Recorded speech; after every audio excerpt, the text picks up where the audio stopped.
Bonjour à tous et bienvenue dans la Minute de Sceaux, un coup d'œil sur l'actualité non sponsorisée par BFM TV. Comme d'habitude, un point sur la tournée. Dijon a fait 116,5 décibels, Bergerac 112,1, Guingamp 119,3 et hier Nice 118,9. Les prochaines dates, ce sera donc ce soir à Nantes à 20h30 au cabaret de Bonne-Garde. Voilà, avec Piva Piva en première partie. Demain, je joue à l'Azelco Dauphine à Orléans, donc samedi 23 à Orléans, avec une entrée, ils ont fait une entrée à 2 € plus un produit d'hygiène qu'ils vont donner au Secours Populaire. Dimanche 24, je serai à Blois à 16h au théâtre Montsabré. Ensuite, le jeudi 28 mars, je serai à Pontarlier, donc dans le Doubs.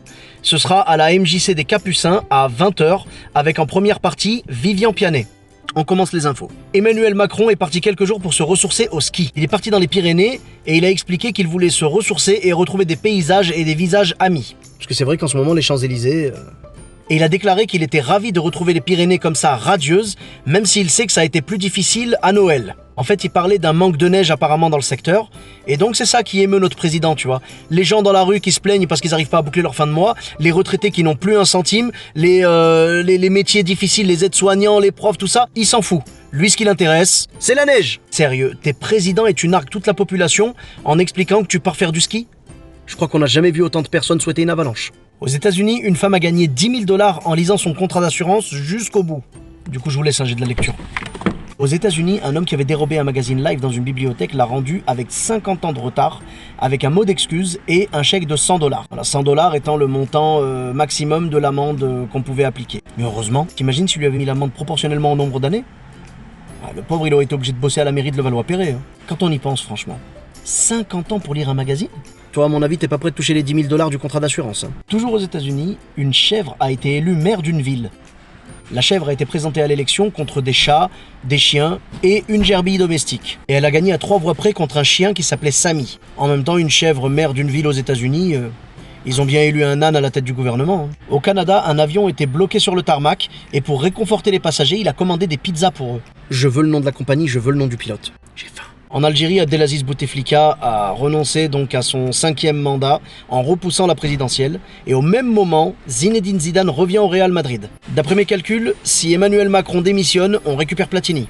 Dans le Val d'Oise, un homme a été filmé en train de voler la cagnotte d'un enfant malade dans un magasin. C'est vraiment ignoble. Rassurez-vous, dans cette affaire, il y a 2 bonnes nouvelles. La première, l'homme a été interpellé. Du coup, chat. Et la deuxième, une cagnotte en ligne a été lancée pour pouvoir soutenir cet enfant et ils ont reçu des milliers d'euros en soutien. En Suède, 2 artistes ont proposé une offre d'emploi plutôt atypique. Ils ont proposé de ne rien faire. C'est-à-dire on n'a pas le droit de travailler, rien, et on est payé 2 000 € par mois. Être payé 2 000 € à rien faire? L'article n'indique pas en revanche si les députés français comptent porter plainte pour plagiat.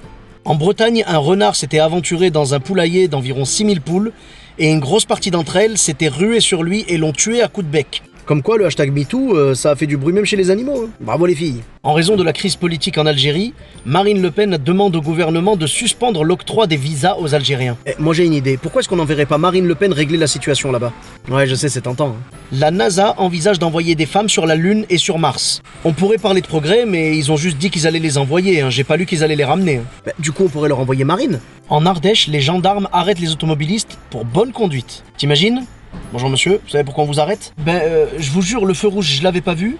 Mon assurance, j'allais la renouveler. La carte grise, j'allais la refaire. Et de toute façon, le piéton, il était quasiment mort déjà quand je suis passé. Et en parlant de sécurité routière, pour finir cet épisode, j'ai besoin de vous pour départager 2 champions de la route encore une fois. Le premier. À Perpignan, un homme voulait récupérer un objet dans le coffre de sa voiture accidentée dans un garage. Manque de bol, il est arrivé après la fermeture.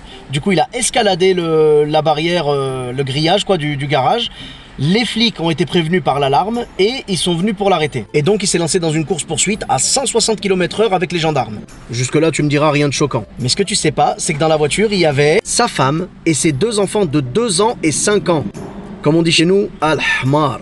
Il a roulé à fond, il a traversé un rond-point par le milieu et il a fini sur la jante. Au bout d'une demi-heure à peu près, il a fini sur la jante. Il est rentré dans un véhicule des gendarmes et ils l'ont appréhendé à Perpignan. Double Hmar. Et le deuxième, donc, dans les environs d'Orléans, un homme a roulé donc en moto à 218 km/h au lieu de 80 sur une départementale. En même temps, faut pas lui en vouloir, tu sais, quand tu roules à 218 km/h, c'est pas évident de voir les panneaux 80. Voilà les amis, à vous de départager ces deux champions de la route dans les commentaires. J'ai une petite idée du gagnant déjà. Voilà, on se retrouve très bientôt pour une nouvelle vidéo. N'hésitez pas à liker, partager, commenter, vous abonner, c'est très important vraiment. Abonnez-vous sur YouTube et à ma page Facebook Sofiane Etaï, E-2-T-A-I. Voilà, on se retrouve très prochainement pour une nouvelle vidéo et sur scène. Toutes les dates sont sur le site www.meilleurpublicdefrance.fr. Je vous dis à très vite, bis à tous, même à toi là-bas.